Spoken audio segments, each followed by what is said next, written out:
Major achievements for the Ministry of Local Government and Community Development in 2013 as the government continued to improve the quality of life of Jamaicans. Hello, I'm Adrian Atkinson and you're watching Jamaica Magazine. The details of those happenings coming up during the half hour.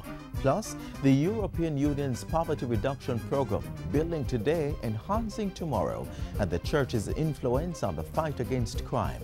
We invite you to stay with us. A lot more is in store. We go straight to the news of the day right after this message. There'll be a better tomorrow. There'll be a better tomorrow. There'll be a better tomorrow. There'll be a better tomorrow. There'll be a day. There'll be a way. There'll come a time to sing a brand new song. There'll be a better tomorrow.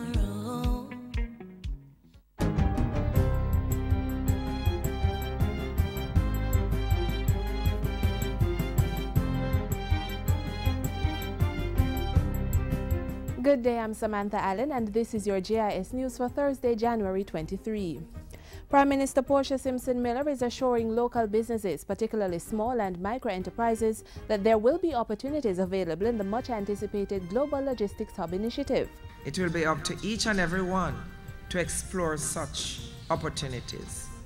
Ladies and gentlemen, the opportunities which will be available to local businesses will be a function of our ability to provide on a consistent, reliable basis goods and services of the best quality.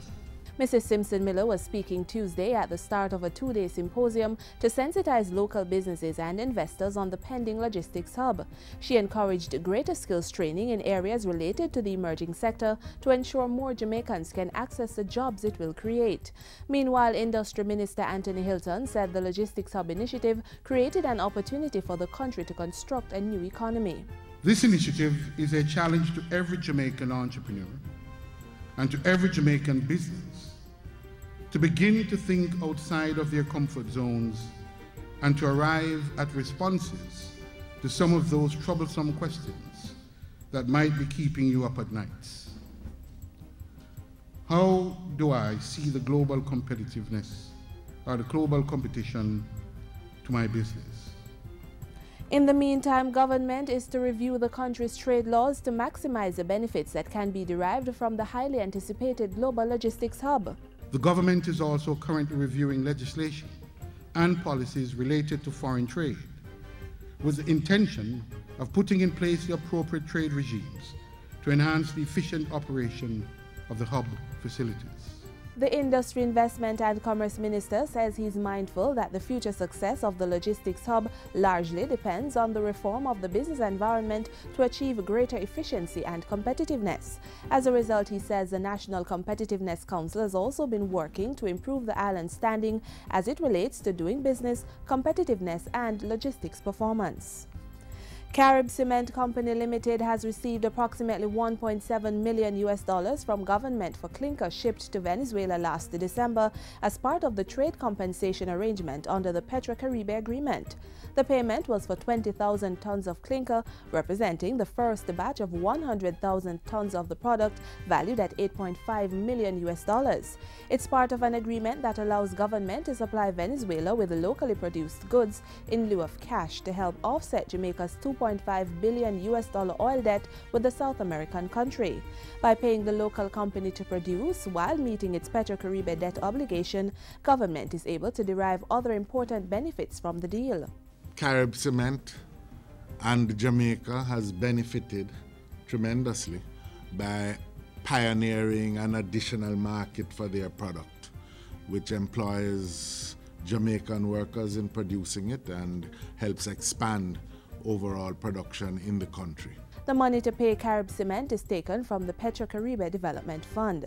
The Finance Minister is urging other companies to use the opportunity to expand productivity and simultaneously help Jamaica pay its debt.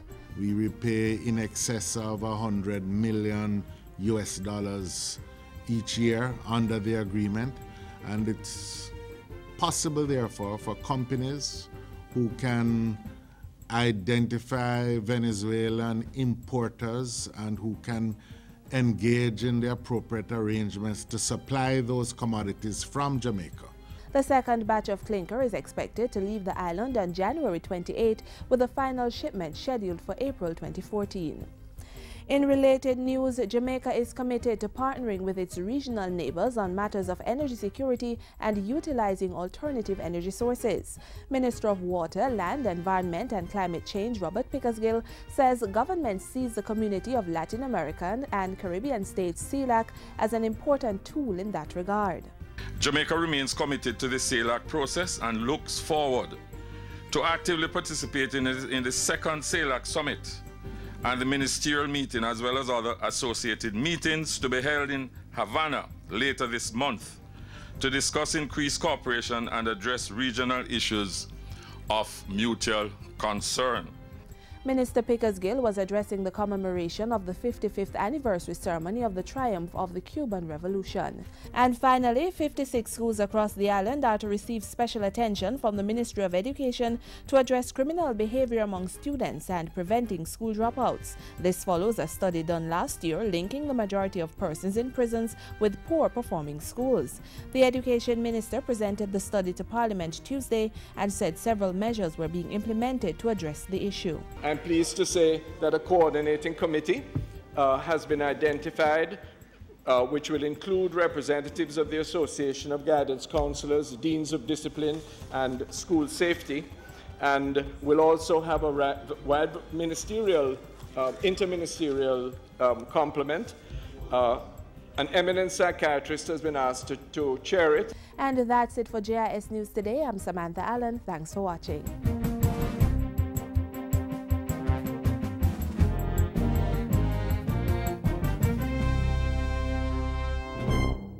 We are men with a message, and the youth them need to hear this. We know everything about thug life. Been there, done that. Prison and a nice place, stay in school. Serious thing I tell you. And a joke thing this. You can't tell me about hungry. That's no excuse. Leave the badness alone. Nobody narrate you. Them just afraid of you. Live positive, remember. A gang is a dead end. A message from the Ministry of National Security. Ensuring a fully developed local government structure through policies and programs, giving greater power to the local authorities and making communities more sustainable and resilient. The Ministry of Local Government and Community Development in 2013. We rewind the clock and review the achievements next.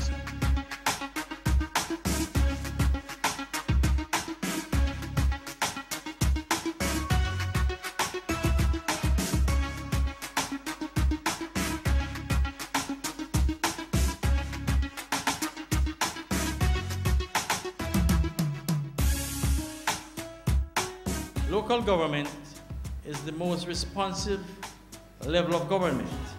There can be no national objectives or no national goal that can be created without a vibrant, innovative, autonomous, responsive, transparent, and participatory local government system. This was the conviction that guided activities at the Ministry of Local Government and Community Development in 2013. Officials continued the quest to ensure fully developed local government structures that would assist in government's priority of effective social inclusion of all citizens.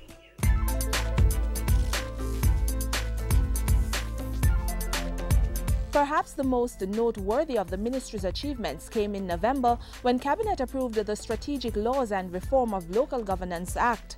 That will facilitate the amendment of 3 existing laws to give greater power to parish councils and other local authorities.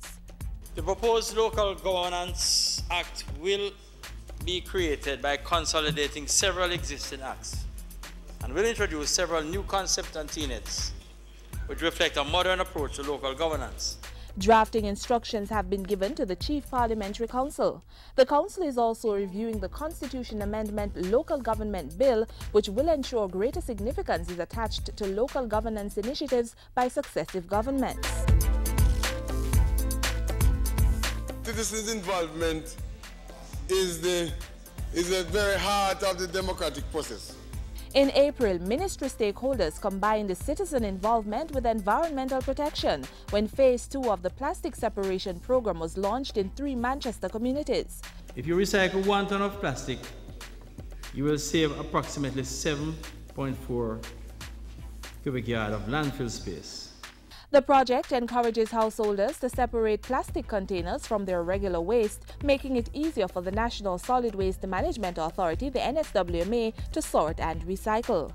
12 community organizations, parish development committees, PDCs, community development committees, CDCs, and others benefited from financial intervention to support their work in June. This was the first payout of funds under the Governance Capacity Grant Fund set up in January to help them develop programs to build their relationship with the citizens they represent. In August, the launch of the Love Clean KSA mobile app gave corporate area citizens the chance to post pictures of environmental hazards in their community for the attention of their local representatives. It's not possible for the KSA or the councillors or the mayor or deputy mayor or staff members or the NSWMA for that matter alone to maintain the sanitation and to develop the clean culture that we require. So therefore we are using this opportunity to try to bring our citizens to be actively participating in your surroundings. It's an initiative that's expected to be expanded to other parishes. Government also made strides in developing some critical amenities at the community level. In an effort to reduce money spent on streetlight maintenance, the installation of LED streetlights began in Clarendon at the start of 2013. It's under Phase 1 of a pilot program to install the lights in sections of Clarendon, St. Catherine and St. Andrew. We have already set up the prototype factory which will produce them in Jamaica, and we hope to certainly to be able to produce all our needs for Jamaica to export. Markets and fire stations also got some attention.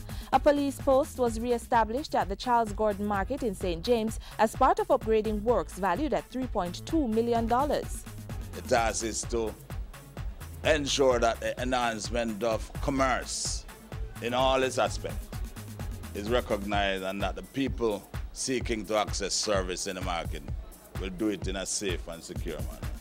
$4.7 million was spent to carry out upgrading works on the Freeport Fire Station in St. James. Also, a contract valued at $134 million was signed with National Safety Limited for the procurement of 3 new fire trucks. These initiatives form part of the commitment to build a first-world fire service. Our approach is incremental improvement. We intend to win the battle 1 round at a time. Phase 1 of a project to help residents of volatile communities raise their standard of living was launched in August in Majesty Gardens. It's the Community Renewal Program, a partnership involving the Planning Institute of Jamaica, and consultations continue to determine other beneficiary communities. The goal is to bring about meaningful change for these communities and the country. If we are able to implement the program, conservatively we estimate that it can add as much as 3% to the GDP of Jamaica.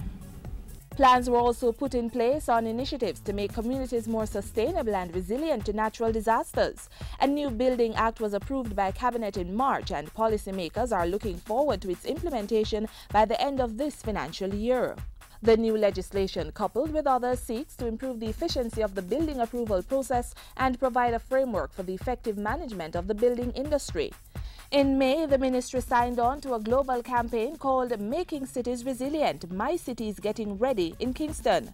Through this campaign, local government officials will be introduced to the Hyogo Framework for Action, HFA, and a 10-point checklist for making cities resilient.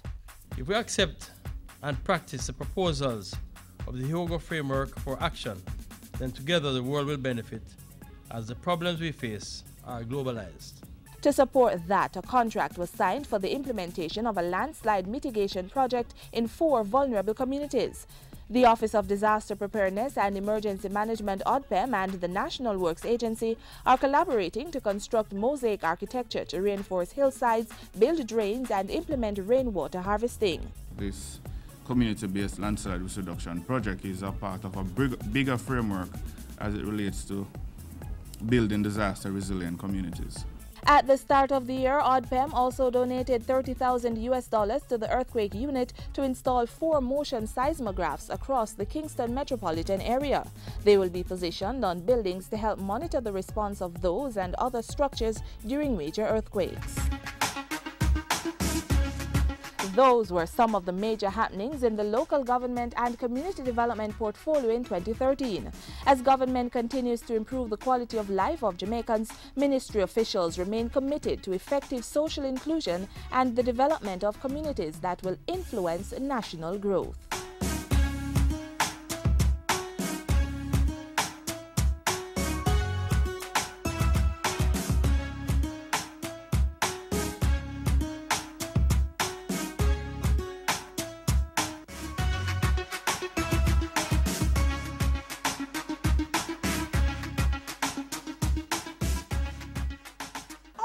Chantal, you know me can't find him for wait, I know when they know.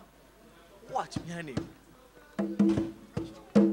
Hey Chantal, where you watch? GIS. No most you know say that the program are the best. Them always the places where you have progress. I'm made of them there. Don't me now forget. I'm most Manchester's finest. Hey, hide your remote, not change the station. Cause we soon come back with more information from the school and the station where you're number one. From the school and the program where you're number one.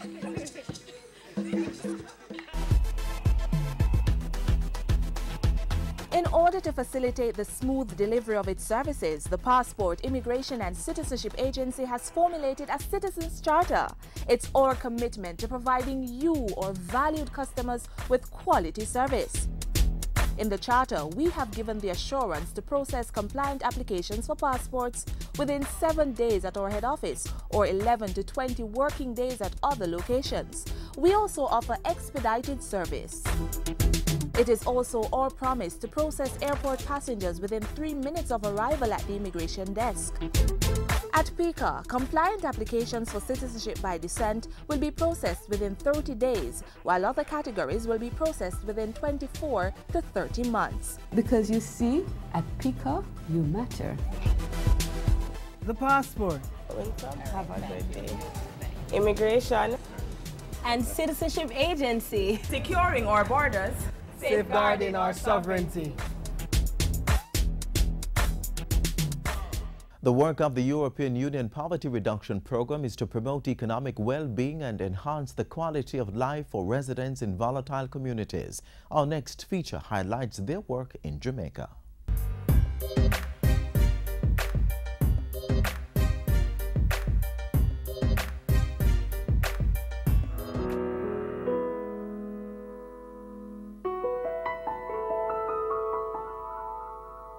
In a world riddled with the harmful effects of unresolved conflicts, it's always good to see glimmers of hope like this.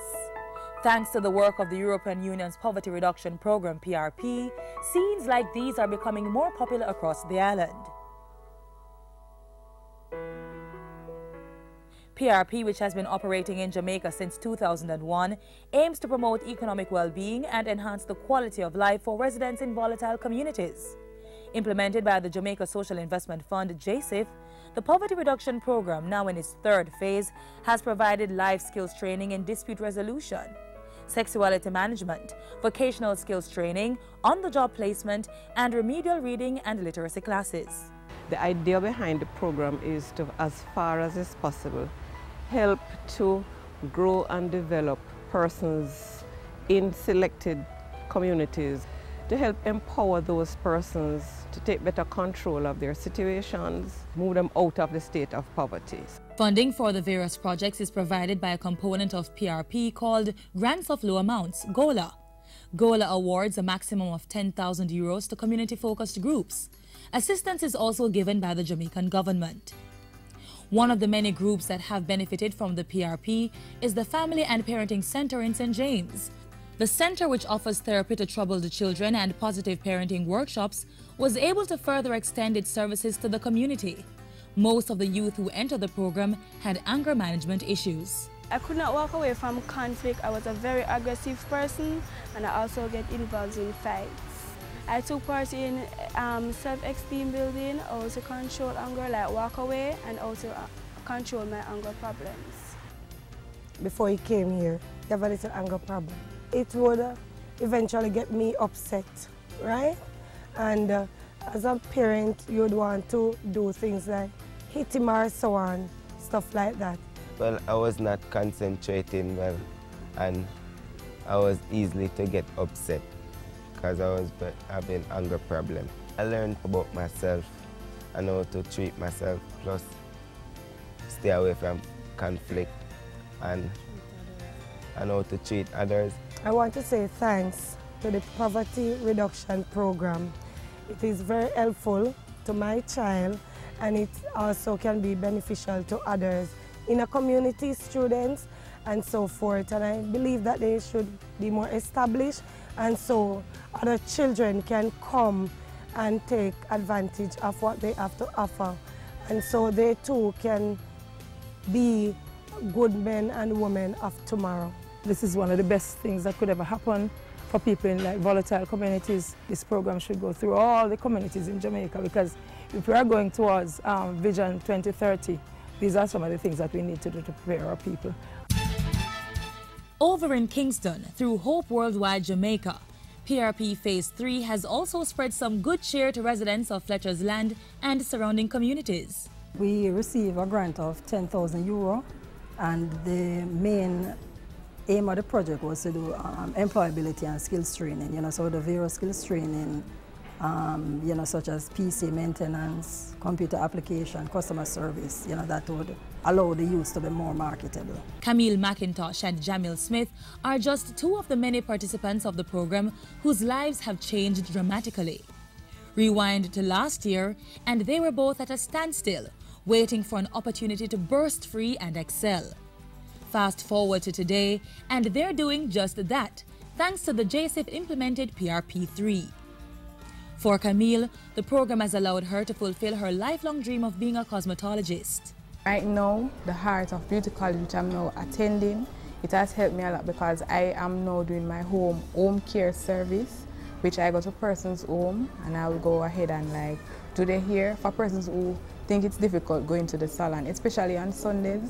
Being in the program, it has helped me a lot to elevate my education, and not only elevating my education, how to become more of a professional and being a woman. And for Jamil, it has pushed him one step further to becoming an IT expert. I participated in the life skills, PC maintenance and support, and the customer service. In the computing maintenance and support, I actually have a 1 in CXC, so I got a gradual strength on that, because strength is change is gradual for the person. So I got more strength in the computing field, practically, mentally, and I even went on apprenticeship at Net Services due to the fact that I was in this program. I am very, very grateful, honestly, because being at home, don't have a job, you have to sit down and depend on people, it's not nice. And not only that, I like cosmetology as well, and I always want to go aboard and do cosmetology. And since PRP come on board, they have helped me. I'm very elated at the fact that the PRP came on board with the Hope Worldwide Jamaica staff and gave them such a great grant that helped me. Already over 8,000 persons have been directly assisted by the Poverty Reduction Program 3. For more information on the work of the PRP, call the Jamaica Social Investment Fund at 968-4545 or send an email to feedback@jsafe.org or visit their website, jsafe.org. Remember to like their Facebook page. The Jamaica Social Investment Fund, investing for community development.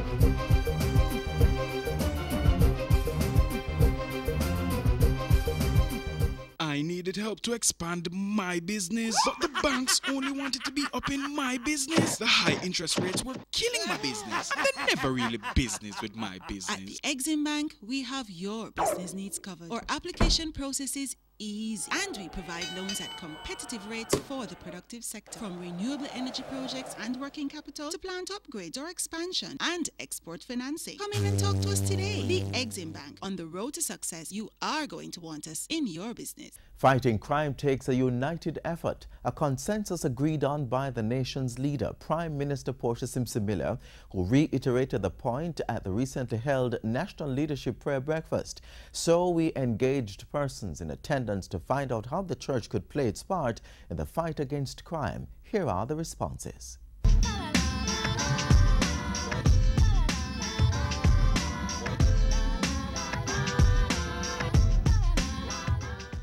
By encouraging its members and the people in the community to speak up, speak out, and to develop that level of courage, not to be entrapped by fear.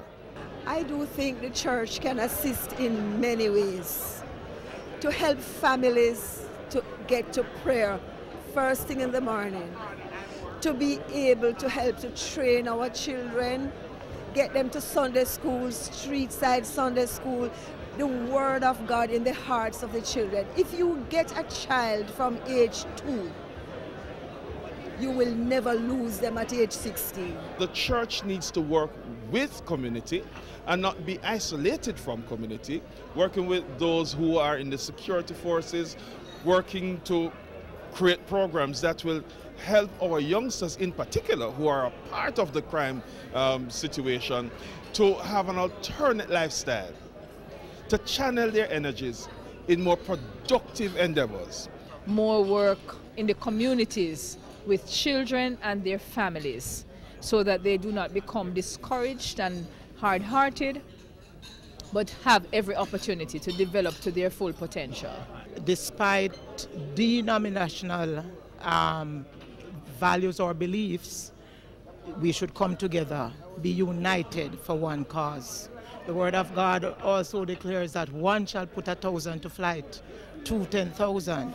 So if we come together, we would be a great force to reckon with.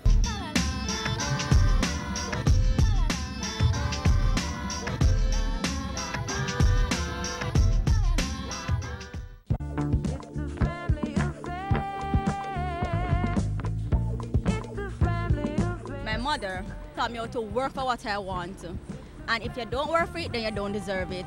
They always tell me, be yourself, don't try to be like others. They help me through tough times, good time, bad time, they're always there for me. Once the family is good, teach the children the right things, then them can grow up on the right.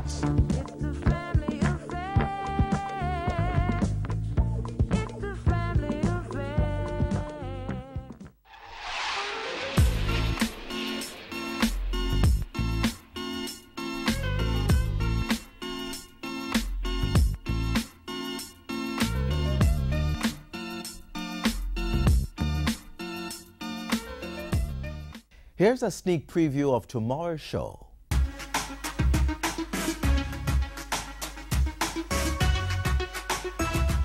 Tackling youth unemployment, streamlining government's response to children, and entrenching culture in all spheres of life. As we build the economic structure of Jamaica, we must also build our national cultural identity. Catch highlights of the major achievements of the Ministry of Youth and Culture in 2013, this Friday, January 24, on this station. Tune in tomorrow, same time, same station for more. We say goodbye for now, but the information continues to flow on our website, so visit us at jis.gov.jm. We also look forward to your comments on Twitter at JIS News or via email, Jamaica Magazine at jis.gov.jm. On behalf of the entire production crew, I am Adrian Atkinson. Walk good.